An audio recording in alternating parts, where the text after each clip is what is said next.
Welcome to our third, I think, live stream, and it's good to see a few people already signing in on the chat. Do feel free to tell us who you are and where you're from. I'll take a look at the chat from time to time as we go through. Well, we are probably into the spring in the Northern Hemisphere, autumn for those of you in the Southern Hemisphere, and it kind of feels a bit different now. It feels like things are starting to move, and certainly here in the UK it also starts to feel like maybe we can see the light at the end of the tunnel on this COVID thing. We're a long way from back to normal, but I think we can kind of see normal somewhere in the distance, so that's really exciting. Today, got an interesting live stream for you on probably one of my favourite topics of all, the idea that as a professional, your number one duty is to keep learning. Because as a professional, you are selling yourself through the knowledge and the experience and the expertise that you have, your ability to solve problems, find solutions, and to identify the right process to get to where you need to get to. And as our discipline changes, as the environment within which we work changes, we have to stay up to date. We have to stay current. And of course, even if nothing changes, there is always more to learn. There is always a number of ways in which we can get better at what we do. And so that's what this live stream is going to be all about. We're going to talk about the different ways that you can keep learning and how to be an effective learner as you go through life. And I'm not going to concentrate on one or another. I'm going to concentrate on both of learning for exams, for certification. Many of the people in our community are looking to get certifications like Prince 2, CAPM, PMP, all sorts of different qualifications. So how do we learn to prepare for that? How do we get the knowledge into our heads and get it to stick? But also, if you are simply maintaining your continuing professional development, either informally or formally, how do you absorb the information that you go looking for and that you find? And that's really what we're going to be all about. Let's take a look and see who has contributed to the chat. Let me just lean across here and have a look. So Hannibal was on earlier, and hope Hannibal is still there. He was waiting. Then we've got Anonymouse, who is from England, it turns out, like I am, or as I am. William Davis says, hello, William. Do let us know where you're from. Hannibal says he's from Tunisia, or Tunisia, I'm not quite sure the correct pronunciation, as a junior scheduler. So at the start of your career, Hannibal, it's great to have you here. This is going to be really useful. This is the kind of stuff that is going to stick with you for your career. I do think that project management is a core skill for anybody and should be taught in school. But what's the core skill for project managers? It's the ability to learn. And at the start of your career, getting better at learning is going to serve you really well. And I've got 10 really great tips for you all. I've also got Kenneth Neuengaser on as well. So welcome, Kenneth. It's good to have you here. Be very interested to see how where each of you are in your careers. Oh, William Davis from South England, as am I. So it may be that we're near neighbours. South of England's not very big. Well, I suppose about 200 miles across from Kent to Cornwall. So, so could be quite away from me. But Wiltshire, that isn't very far. I'm in Hampshire, so could be in Wiltshire pretty quickly. Stonehenge, Salisbury, probably about 40-50 minute drive from here. So brilliant. So looking forward to sharing these ideas with you. If you have any questions about learning, about studying, then please do post them. Be very keen to answer your questions. I spent this morning preparing this live stream, so I know what's in it. That the exciting bit of developing it is done. Now I can present it to you. But if you've got other questions, then that makes it really particularly interesting for me, because I can tackle that, and other people who are on the live stream could contribute their answers as well, because we've all got experience of learning. We're all past school age, or at least I have told YouTube that this live stream is not designed for children, and it isn't. So I'm assuming you've all got some good experience to share with one another. So yeah, please do tell me what you want to know, and if you've got general questions about project management, I'm happy to answer those as well. So throw your questions into the chat, and I will have a swing at giving you my answer. Other people will no doubt have a swing at giving you theirs. So looking forward to this. On previous live streams, I am aware, if you've been on previous of my live streams, the early ones, well, this is still early one, this is the third, have had troubles with sound.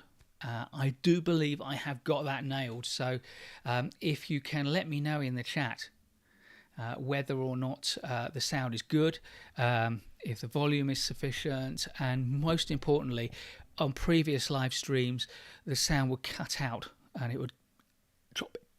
It would be a bit choppy. If we're getting any of that, do let me know. But I think that we solved that with the help of Kevin in the last live stream. So let's have a look. I've noticed a couple of more people commenting. The Secret Law of Attraction retracted their message. So no idea what they said. It's a secret, but they're no doubt attractive. We've got Nitin Stalwarts from Bangalore in India. I love India. Spent 2 fantastic holidays in India. About 4 months on the first and 2 months on the second. And so fantastic to have you with us, Nitin, or Nitin. Felicity Dwyer says hello. Good. Felicity attends most of my live streams because she's a friend. She's my wife. Hannibal, I would like to learn how to set metrics to measure the physical progress, as long as I know you didn't mention it in your videos. Okay, metrics to measure physical progress. It'd be helpful if you can kind of talk about what kind of projects you get involved in, Hannibal, and I will try and give you an answer to that.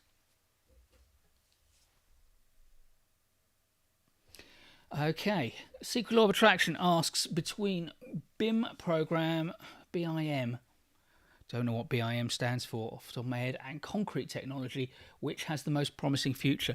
Well, we've been using concrete for 2,000 years. The Romans were certainly discovered concrete, and it's still in use. And although it is a monster of a contributor to global warming, and we need to reduce the amount of concrete we use, I don't see it ever ceasing to be a valuable component of our construction industry. But I'm assuming BIM stands for building something. Probably outside of my expertise to know which has the most promising future on those. Nithin writes, transition from tech writer to project manager. What are the positives that I can take from my next role? That's a lovely question. I will definitely come back to that.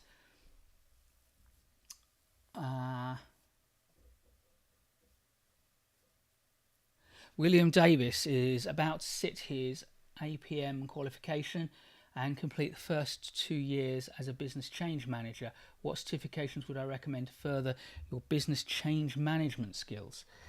That's a very interesting question, and one of which I don't have an instant answer in my head.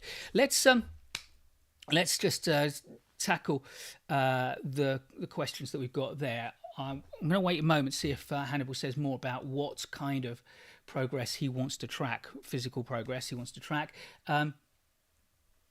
The transition from a tech writer to a project manager, I think the really transferable skill to move from technical writing to project management is your ability to master a large amount of complex information. That's going to be really useful to a project manager and to a technical writer. Secondly, your ability to communicate clearly. Project managers have to be able to communicate really clearly. I'm guessing in your technical writing work you have worked to deadlines, so that's going to be an important transferable skill. But broadly speaking, I would say there's a lot to learn to move over from a technical writer to project manager. You can take those transferable skills with you, but there's not a lot of the kind of core project management skills in technical writing. What I think people will not know about you just from the fact you are a technical writer is the extent to which you have knowledge of the process of project management, and also your skills in engaging with people, both your team and your stakeholders, which is equally important to the technical skills. So that would be my answer to that. General construction. Okay, so Hannibal has clarified the kind of physical progress to monitor is would be in the context of general construction. Let me just reread your question again. Set measures to measure physical progress. Okay, so I don't come from a construction project management background, but I would think that there are some core stages in the physical construction process, from the groundwork to the foundations to the courses. And again, this is my knowledge of construction is probably limited to the kind of smaller end of the construction industry. So I would think there are going to be a huge number of metrics, but I'm probably going to be struggling to speak with any authority about what they would be. But I would be talking to the engineers primarily and the architects about what stages they would see as being the key stages, and therefore talk to them about how they would measure what measures of progress they need to see on the plan and in the reports, so that they can feel confident that things are going well. So the general rule with all projects is find out what the key stakeholders need to be able to monitor.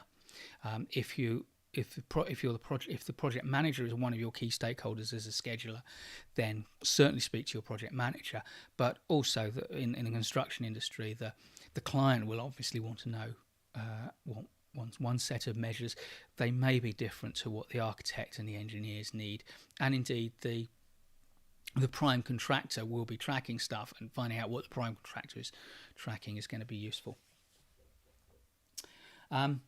So William did ask about change management qualifications. You're doing your APM, which is the Association for Project Management. Anyone who doesn't have a kind of UK project management background, high-end, top quality qualification to get. I'm not aware that the APM offers change management qualifications. I know, have a vague notion that the PMI might, but that's not going to be necessarily transferable. I don't know of any off the top of my head change management, but I will kind of research it after this live stream. Because so if you can get in touch with me, William, via the website, sign up to my newsletter is probably the easiest way. I'll post the sign up to the newsletter link.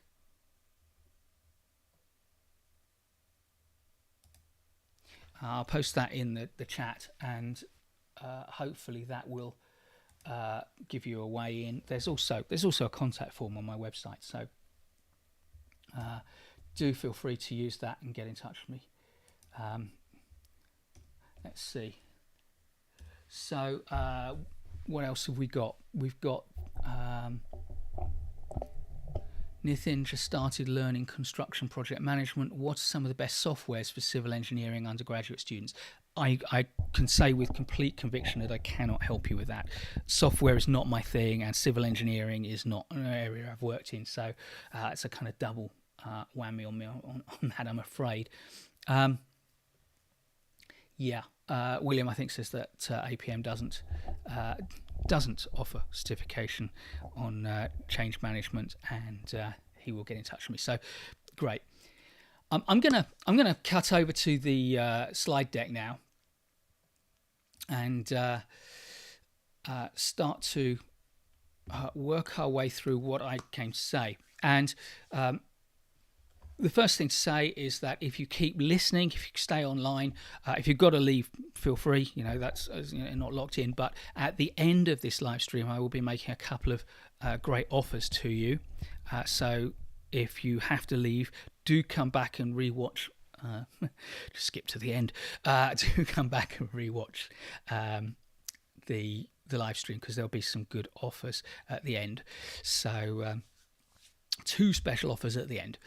So what I'm going to talk about is 10 of my best tips, how I have found it best to continue to learn. Some of these tips I learned as before my undergraduate days. Some of these I kind of discovered for myself when I was doing my O levels, which is the equivalent of GCSEs in the UK at the moment, kind of at the age 16, and my A levels at age 18, and I continued to learn through 6 years at university and throughout my life as a lifelong learner. So these are my 10 best tips, and the very first is curiosity. It's the secret to learning. It's the secret of problem solving. It's the secret to wisdom. Have a curious mind. When I train people in communication skills and in things like coaching, I say be very careful about the question why, because the question why asked of an individual tends to evoke a highly defensive response.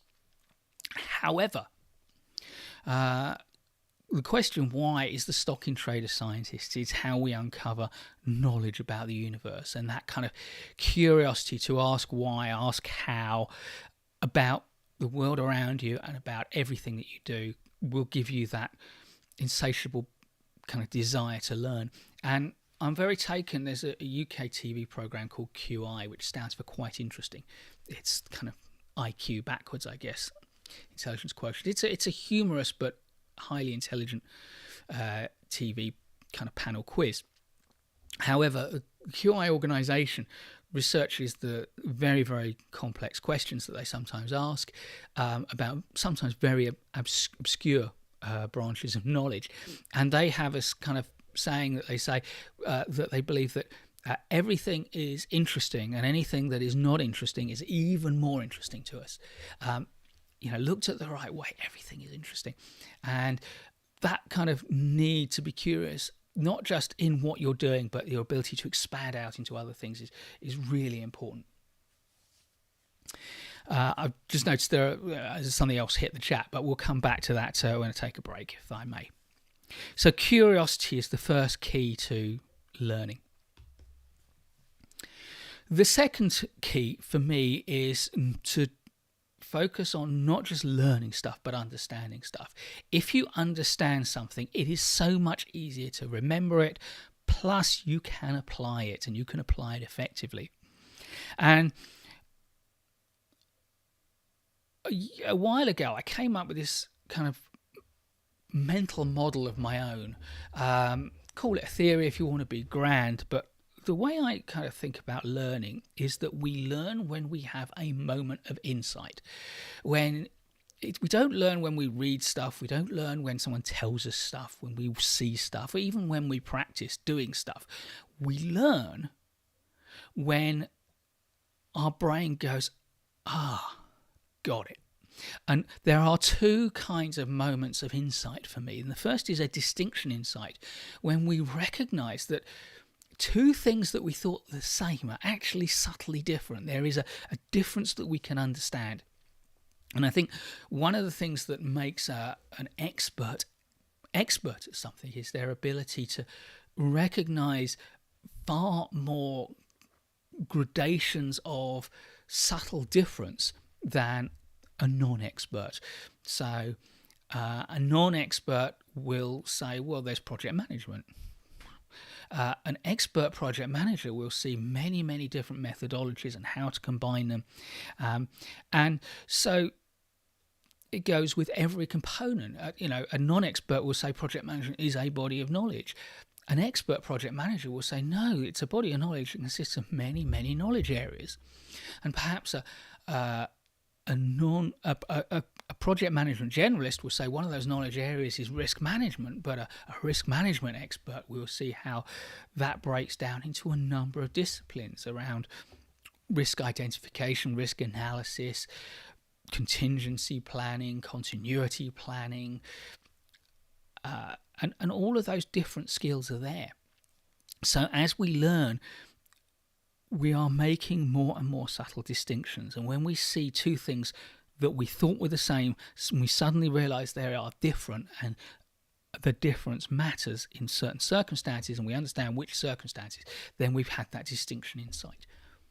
And the other sort of insight is what I call a relationship insight. And a relationship insight is what we get when we recognize that two things we thought were distinct have a connection to one another. They are related, and we can see how they are related, and we can start to put things together. If you think stakeholders is different from risk, and you think risk is different from schedules, and you think schedules is different from budgets, then you are not going to succeed as a project manager. But when you see how the budget relates to the risk, and the risk relates to the schedule, and the schedule relates to the stakeholders, and you bring all of those together in a network, and you see those relationships, then you understand much more deeply. And for those of you who have followed a Project Management Institute track rather than an APM track or any other track in learning about project management, the PMI's 6th edition of its Project Management Body of Knowledge, the PMBOK Guide, has a knowledge area which it calls project integration management. And really all that knowledge area is about the relationships between all of the other 9 knowledge areas. Now, I could criticize as long as the day goes on that there are actually more knowledge areas than the 10 in the PMBOK Guide. And I could complain that really project integration management would be better placed at the end of the knowledge areas rather than at the beginning, because it would make it easier to understand. But the principle, I think, is a good one. And it really pleases me that PMI introduced that. And by the way, if you are thinking of studying for your PMI Project Management Professional PMP, then do hang on to the end, because we'll come back to that. So curiosity was the first of my tips, and the second is to understand. Let's just have a quick look, see if there's anything in the chat I need to attend to.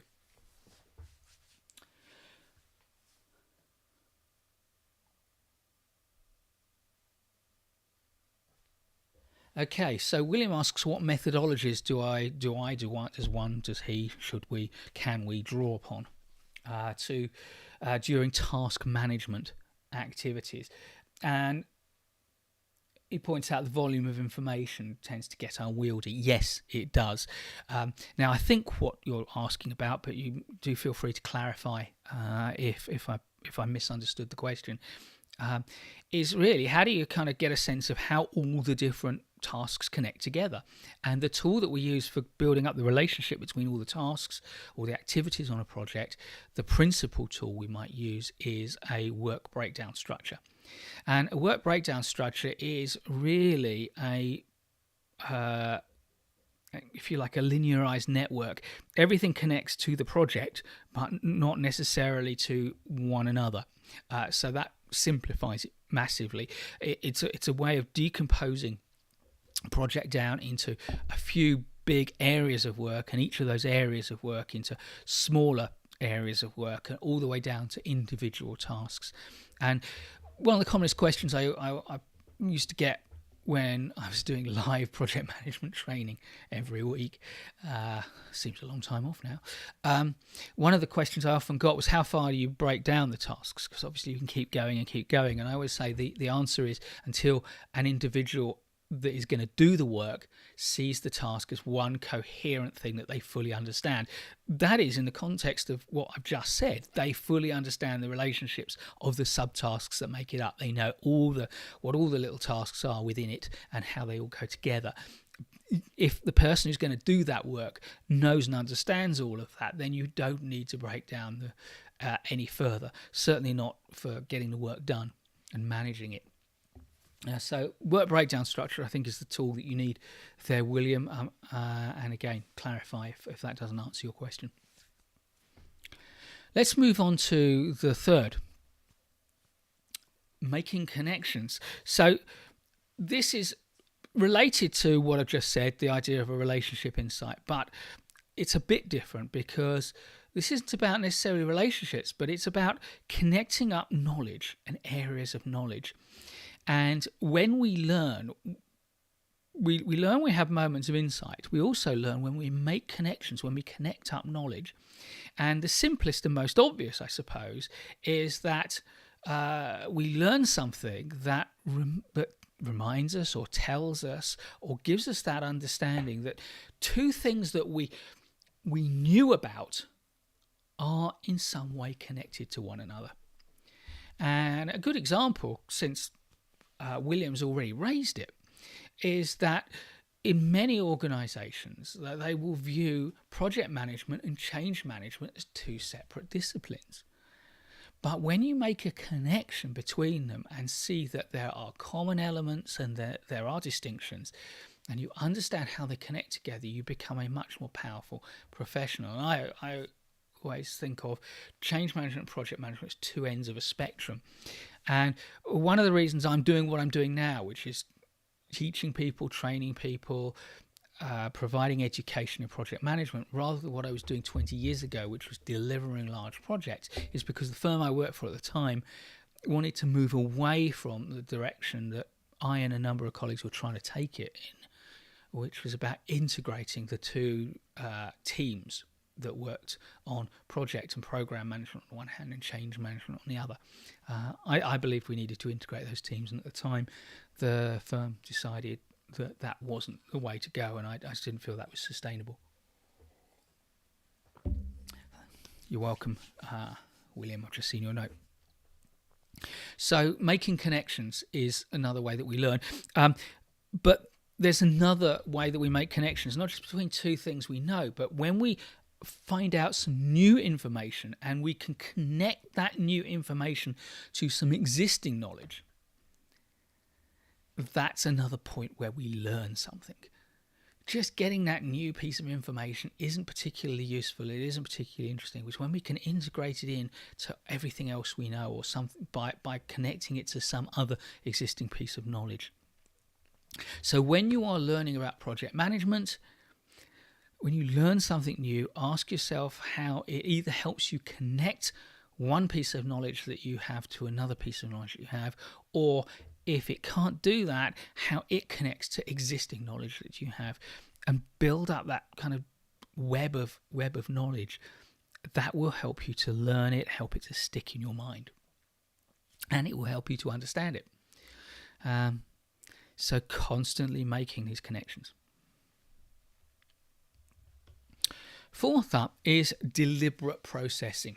I'm sure all of you on the call will have had the experience at school of being told, you should be taking notes, you should be actively learning.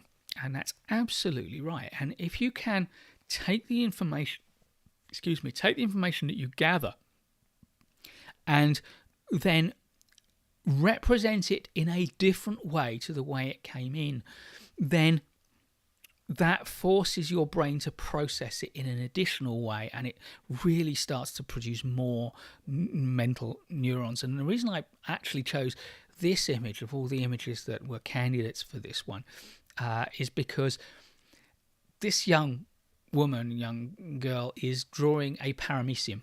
I recognize it from my first year at senior school. We learned about paramecia and flagellates and amoebas in biology. And I remember learning my biology from my biology exams by constantly drawing all the diagrams that we might be tested on. And with the book closed, I'd draw them and I would label them. And as I was labeling them, I would explain them out loud as if I were at a blackboard. We had blackboards in those days rather than whiteboards. And I am convinced that this stuck in my mind long enough to give me good grades and to remember that that's paramecium to this day. because I was processing information that was in the book by learning it and redrawing it and labeling it. So I was using graphics, I was using writing, and I was speaking it out loud. I was using words out loud to describe it, a narrative. And all those different modes were processing that information and making it stick. So take notes, particularly when you're listening to a lecture, and draw diagrams. Turn the information you're hearing or reading about into your own diagrams. Draw images. Use colour. It helps the stuff to stick. Create mind maps. If you're not familiar with mind maps, they are a brilliant tool. They're a brilliant tool for learning. They're a brilliant tool for planning, for designing a report or something you're writing. If you're a writer like I am, whether you write articles or books, all of my there's more than a dozen books. Oh, I'll grab a handful just to, these books and more were all started life as one mind map of my understanding of that area of knowledge, and then that turned into a series of mind maps for each chapter. If you have to do a presentation, draw a mind map. But it also is a great way to, if you colour in that mind map, you use different colours for the different lines. If you draw images and little pictures as well as words, it helps to lock it into your memory as well. So if you want to learn to speak without notes, for example, then mind mapping is a brilliant tool to prepare yourself. So deliberately processing the information you've got.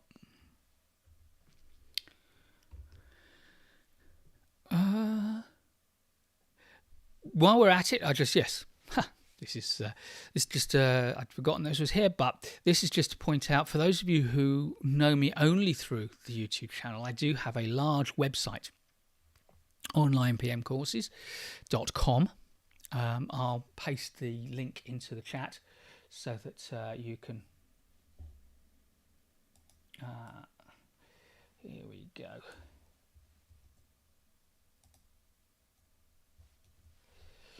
Onlinepmcourses.com. So if you want to learn about project management, there is a mass of information here. To start with, I publish a feature article every Monday, and there are 2 new videos every week which come in from the YouTube channel. So Monday we've got a feature article which is typically 3,000 words or so. So there's a lot of content in there, and many of them address core project management skills and knowledge. So if you want to learn about project management and you're particularly like reading, there's lots of stuff there, and each article has many kind of links to other articles that go off in more detail about the topics that the article discusses. And then Tuesday and Thursday there are copies of the YouTube videos.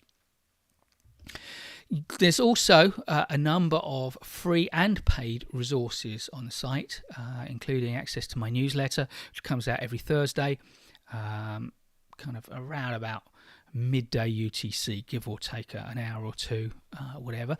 And those newsletters are usually have a kind of thought from me about that is relevant to project management.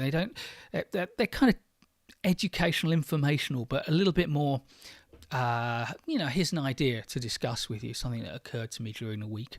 But there's all sorts of other resources there, including, for those of you who are really new to project management, our free ebook, Decode the Jargon, Beyond the Inside, Decode the Jargon of Project Management, which has a glossary of over 200 project management words and terms, which is in PDF form. You can keep it on your phone, so you've got this kind of thing with you. And it also has an introduction which takes you through the basic project management process. So there's loads of great free resources there, and some paid ones as well if you want to have a look at those.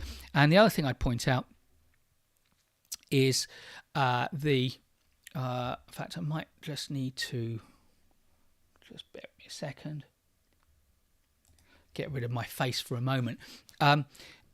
Is the Free Academy of Project Management. And the Free Academy of Project Management is really just a bunch of free video courses, but they they all take from the YouTube channel, but they gather together content around a particular topic. I'm trying to increase it at the moment, but you can see here we've got the fundamentals of project management, project definition, project planning, risk management, team and individual leadership, strategy and business change. So that one might be of interest to you, William.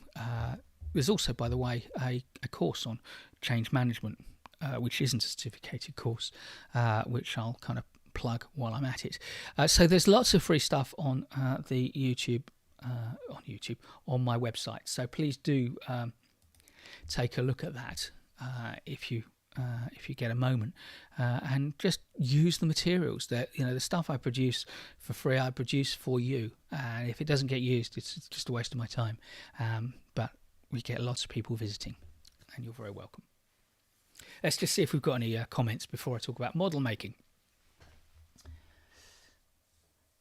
Apologies, by the way, when I lean across, I've got kind of the camera above a little screen that I can monitor what's going on, but on the big screen I need to look for the for the comments.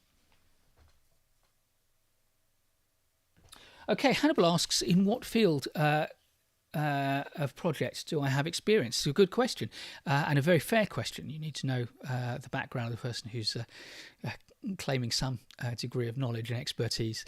So Hannibal, my background was with in management consulting. I started off delivering capital project or capital finance projects in the public sector in the UK, so helping organisations set up companies, helping them to fund with projects to fund care homes and things like that, and respond to legislation. And then I went to what became Deloitte Consulting, and I led business change projects for Deloitte Consulting's clients. So, for example, I was on projects that introduced change, organisational and technological changes that responded to regulation. I led a large project to prepare a global FTSE 100 company for year 2000. I was involved in the privatisation of the British railway system. So mainly business change projects. Did one large cost reduction project for a big corporate in the UK. Led the planning and also the tender process for the London congestion charge, which was a £800 million project back in 2001. So some big business change projects, some projects with large technology components as well. So the creation of a new company that was entirely technologically driven, a telecoms company back in 2000. So I was on the kind of boundary between regulation, organisational change, organisational efficiency, and technology implementation. So very much business projects rather than hardcore construction projects, as I think you're involved in. And I would say, although a lot of technology projects, I'm not a technologist by background, so I kind of led the large programs that kind of wrapped all of that together.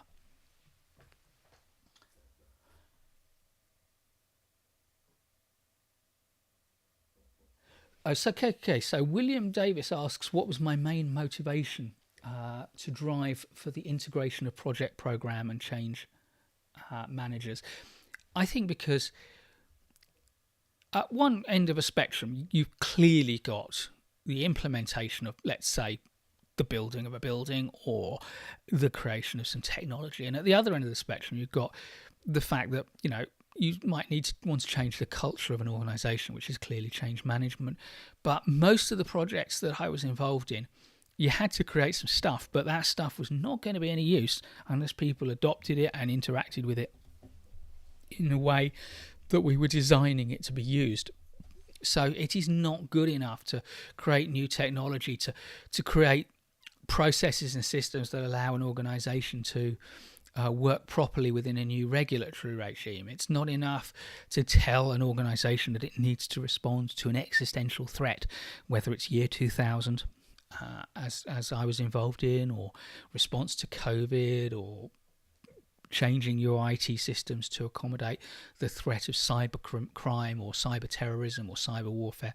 It isn't enough to get the technology aspects of that right and the process aspects of that right. You've got to get the people aspects right. If you create a fantastic process supported by some brilliant technology, but people don't understand it, they don't want to use it, they don't want to engage with it, they feel alienated by it, that they are completely demoralized by the whole kind of thing that's going on, then you're going to fail, and you're going to fail spectacularly, and you're going to waste your organization's money. So you cannot, in my mind, divorce the management of the people side of change from the management of the delivery of the product. In some projects there is a big gap, and there is certainly scope for each of us to specialize at one end or another of the spectrum, or to decide we want to play across the whole spectrum. But I don't think a project manager can be effective unless they understand the basics of the management of change. And I also don't believe a change manager can be effective unless they're prepared to kind of engage with the need to meet deadlines and manage budgets as well, and the things that project managers know. So to me it feels like it's hard for me to understand where I used to be at the start of my career, where I kind of saw them as two completely different disciplines, and where many people still are, because now I just see them as one discipline with kind of two ends. It's rather like a lot of people think about the types of project management. On the one hand, we've got traditional predictive project management, on the other hand, we've got adaptive agile project management. And some people see those as two completely different approaches that can't be reconciled, but I think increasingly the sophisticated project managers see them as two ends of a spectrum, and our job as project managers is to understand where on that spectrum we should be selecting our methodology to make a particular project work. And if you add that second dimension of from projects to change, you've now got like a three-dimensional, you've got that kind of multi-dimensional thing of change, adaptability and predictability. And if you're getting that kind of balance right for your individual project, and also for the culture of the organization you're working in and the style with which you like to work. But I would certainly see myself, if you think about a triangle with agile at one corner and predictive at another and change at another, I'd say I'm probably somewhere close to the line that joins predictive project management with change. I'd like to think if I were at the start of my career now, I'd be aiming for somewhere in the middle, the ability to be flexible enough to really understand agile deeply, which I don't. I understand agile well, but not deeply, because I've not had a chance to practice in it.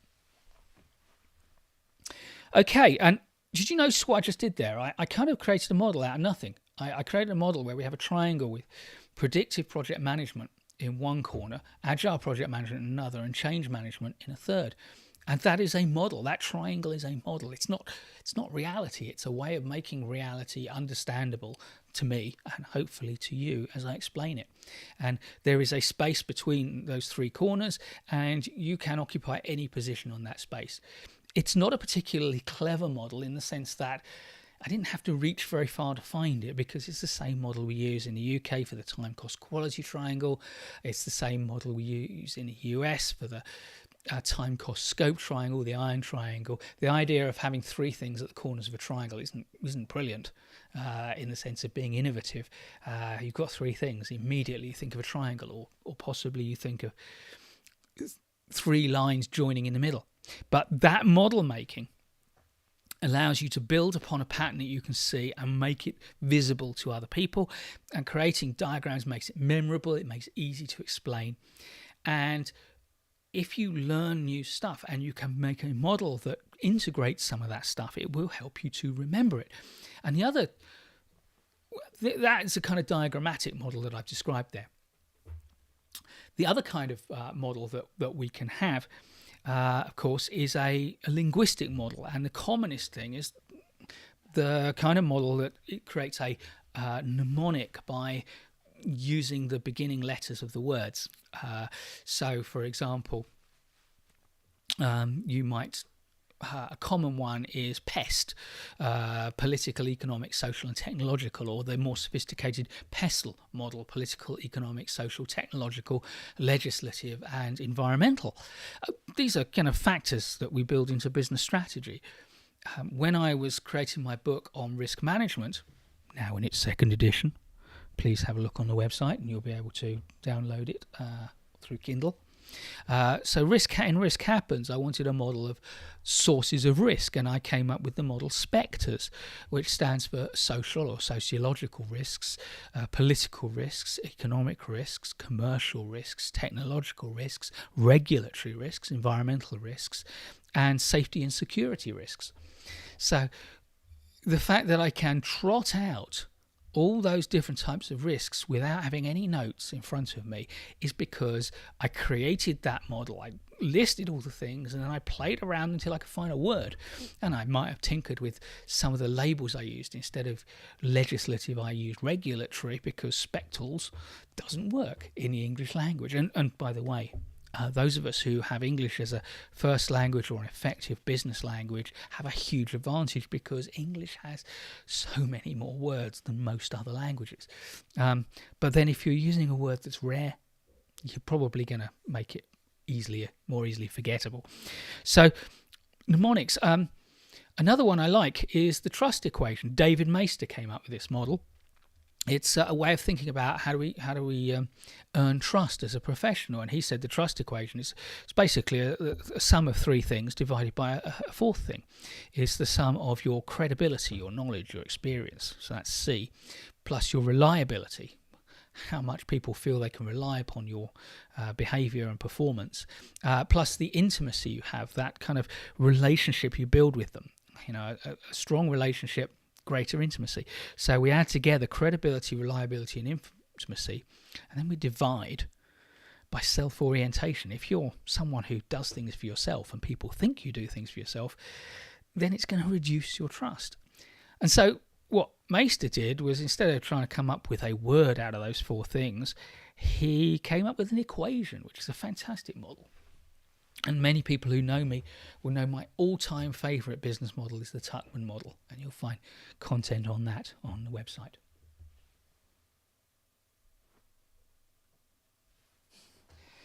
You're welcome, William. Thank you for noticing. Do check in later, William, if you haven't already gone, and see the rest of it on recording. Let's skip on because I don't want to overstay my welcome, and we're coming up to the hour, but got a couple more to do and an offer to make. So next, apply it. As soon as you learn something, find a way to use that knowledge as soon as possible to really process it. When I read articles, I try to or I read a book and I find an interesting piece of information. I've integrated it into my knowledge. I can see how it relates to other stuff. I can see how it creates a distinction in my mind. It creates connections, whatever. But the next thing I will try and do is to share that information. Next time I'm doing a live stream or a webinar or I'm writing a newsletter, every Thursday you get a newsletter from me if you sign up for them. I will sneak something new that I've learned into it, partly because I like sharing it, but partly because I know if I share it and I express it in my own terms, it's more likely to stay in my memory. So teaching others. And I do say that, if you really want to test your knowledge and understanding of something, try explaining it to a 5-year-old or a 6-year-old, because if you can't explain it to a 6-year-old, you probably don't understand it properly. I certainly think that's true of the 7-year-old. I think Richard Feynman used to say 5-year-olds, but that's a challenge, explaining something to a 5-year-old. But then some pretty smart 5-year-olds out there. The next is learning at the right times. There are some times when you will be primed to learn. You will learn particularly well And sometimes you will not learn particularly well because you're tired, you're exhausted, you can't concentrate, you've got other things on your mind. And I think there are, for me, two really good times to learn. And the first is what I would call our golden hour, the time when you are at your best. You can focus, you can concentrate, you can be creative. And I call it golden hour partly because photographers have a golden hour when photos look brilliant, and emergency doctors, emergency medics have a golden hour, knowing that the first hour after an injury is when the life will either be saved or not, usually. But I think an hour is about right as well for an intensive burst of learning. And the second is focus time, time when you don't have anything else you need to be doing. And it might be 10 minutes between two tasks. And you know that a great example for me is that when I used to go and do live training, or I used to go and meet clients, I would always try and get there early. And I would get set up if I was training, or if I had a meeting at 10 a.m, I'd get to the area at 9 a.m, and then I'd go for a coffee. And once I settled down, I knew I had a good half an hour before I had to get up, go to the offices and sign in. And in that time, I had nothing else I needed to worry about because everything was taken care of. And that focus time means you can slot something in and get real clarity. The next thing is you have to have the tools that you need to learn. And, yes, these days that's computers and tablet devices and phones and stuff, but for me it's pencils and paper, a really nice notebook, nice pen, highlighter pens, very valuable, and post-it notes or sticky notes that allow you to label stuff, and folders to keep your notes in, all of that stuff. And if that makes you think, yes, that would be useful, I've compiled a set of, I'm just going to put them into the chat. I've compiled a set of resources that I particularly like. So it lists all the things that I think are really useful to have if you're going to be learning, and some nice examples that are either the ones I use or very similar to the ones I use. The links are affiliated, so if you buy through them, you won't pay more, but I'll get a little bit to support the work I do creating these live streams. But have a look and see what goodies are there.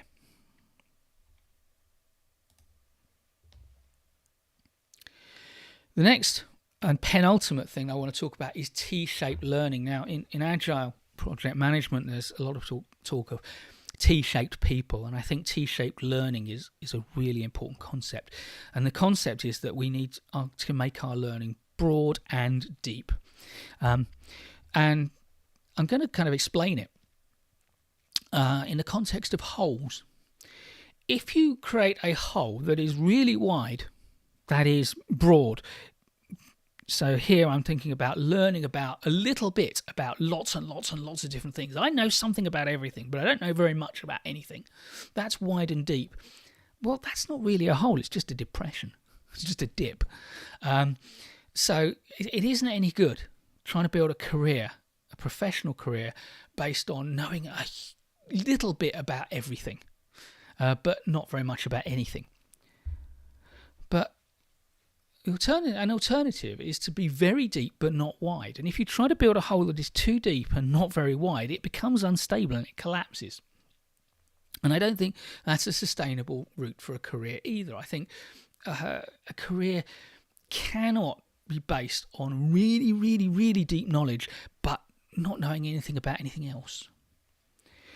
So the broad and deep T-shaped model is for me akin to a wide and deep hole. And a wide hole, a big hole that is wide and deep, has a huge impact on the landscape. And I think as a professional, if your learning is wide and deep, you will have a big impact on your landscape.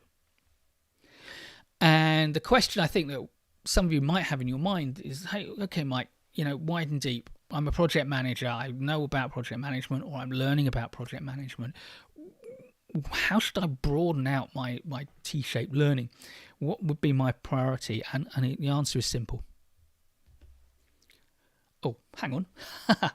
I had a great segue there, but I forgot that I'd inserted a link here to my other YouTube channel. So if you're a regular on this YouTube channel, you might not be aware that I have a second YouTube channel. It's much newer, much younger.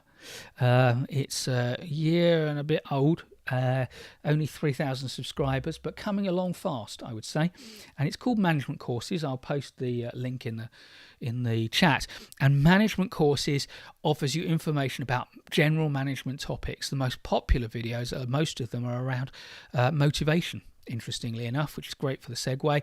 Currently, so the way it works is I create entire courses and then I put them video by video onto YouTube.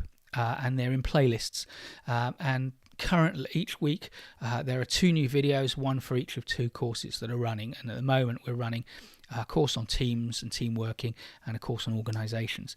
And so there's courses on personal effectiveness and time management and productivity and motivation up there as well. So do take a look at Management Courses, and please subscribe. Oh, by the way, if you're enjoying this live stream, please do hit the like button and subscribe if you haven't. Anyway, what is the one area where I would recommend you broaden your knowledge? It's psychology. Think about any professional discipline: project management, technical writing, change management, accountancy even. All of those professional disciplines have one thing in common: they serve people and they have stakeholders who are people. Psychology is the study of people. Working as a professional is a career of working with people. You can never learn too much about psychology. That's why relatively recently I published a long article on the website about 12 psychologists that every project manager should know about. Because I think it's core to what we do. So, as a professional, your business is people, and psychology is therefore, to me, your most valuable field of study, alongside your core professional discipline. I'm a project manager. I need to finish on time. I will stay on the live stream to answer questions beyond the hour, but I do want to pretty much hit the hour with the formal stuff. So let's take a look at the 2 offers. The first offer, if you are or are planning to take your PMI, Project Management Professional, PMP qualification, you're an experienced project manager and you want to study for your PMP, then you will be aware, no doubt, and there's lots of resources on the website and on this channel about it, that the PMP exam changed on January the 2nd. It is bigger, more complex, more demanding than ever before. My PMP exam prep guide, which I collaborated with a chap called Mark Kopko on, was the best-selling course on my course catalogue. I have completely overhauled it. In fact, I haven't overhauled it, I've thrown it away. It's still there for people who are signed in, but basically this new course is completely different. It's structured differently. It's got completely new content. It is mapped onto the existing PMP examination, and it's not quite finished. Some of the bonus modules are not complete. So we're in pre-launch and will be until the end of April. It will cost $37 plus local taxes when it's complete. At the moment, it's $24, 35% discount in its pre-launch phase. From May, the 1st of May, it will be in launch for a month with a 20% discount at $29. So if you are planning to seriously considering taking your PMP, it's a great investment, and it, as well as all the stuff that guides you through how to study for your PMP, it also has links to all of our content. And that's what is not yet finished, but for every element of the PMP exam, every one of the 40 odd tasks in the PMP exam across the 3 domains, there are a guide to where you can find resources on our website for all of those. But if you're not planning to be a PMP, or not planning yet, or you already are, but you want some good, basic, solid introductory material about how to be a project manager, we have 3 tiers of core course. The Fast Start program, which is the equivalent of a kind of 1-day live training. The Skills Mastery program, which is the equivalent of a 2-day live training. And the Immersion program, which has about 14 hours of content, is the equivalent of about 4 days of live training. Video content in all of these. Each course is consistent with the others, but at different kind of levels of depth. And for this month, with the code Livestream03, you can access these at massive discounts. So the Immersion program, which normally sells for $397 plus local taxes, is just under half. It's $197. The Skills Mastery, normally $197, is on sale at $97, and the Fast Start program, normally $97, only $47. And there are easy upgrade paths. So if you're not sure which one to go for and you don't want to make too big an investment, start small with a Fast Start. If you enjoy it and you get a lot out of it and you want to upgrade, then you'll find that the upgrade price has a discount on the higher tiers, which means that you will get a discount on not just of what you paid, but a substantial additional discount as well. So you won't go wrong just buying the small one if you're not sure at this stage. So let me just paste in. Firstly, I'll paste into the chat a link to the school where you can learn more about these and sign up. And I'll also paste the coupon code which you need to enter before you check out, and you'll get the discount applied before payment is processed. So do consider those.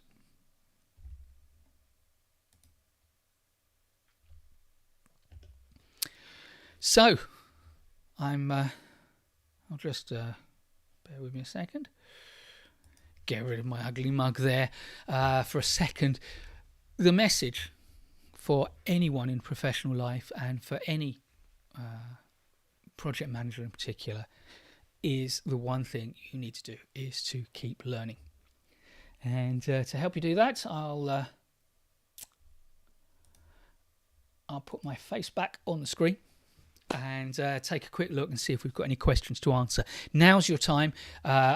I will stay on for another 10 minutes or so answering any questions. If they keep coming and they're good questions, well, they will be good questions because no question is a bad question. If the questions keep coming, I'll stay here and keep answering them until my wife tells me it's time for supper. Okay, so William has had to go. Nitin, bye. Thank you for the wisdom. Look forward to hearing again later tomorrow. Good night from India. Good night, Nitin. Or Nitin, not sure exactly how it's pronounced. Anybody got any questions? I think what have we got? About 9 or 10 on. If not, I shall say goodbye and look forward to seeing you again in next month's live stream. Haven't yet decided what that will be about, but if you have any thoughts about what you'd love to hear about and ask questions about, do let me know. The world's a good place, but there are some bad things that are happening, so do take care of yourself, and I look forward to seeing you next month. Thank you very much.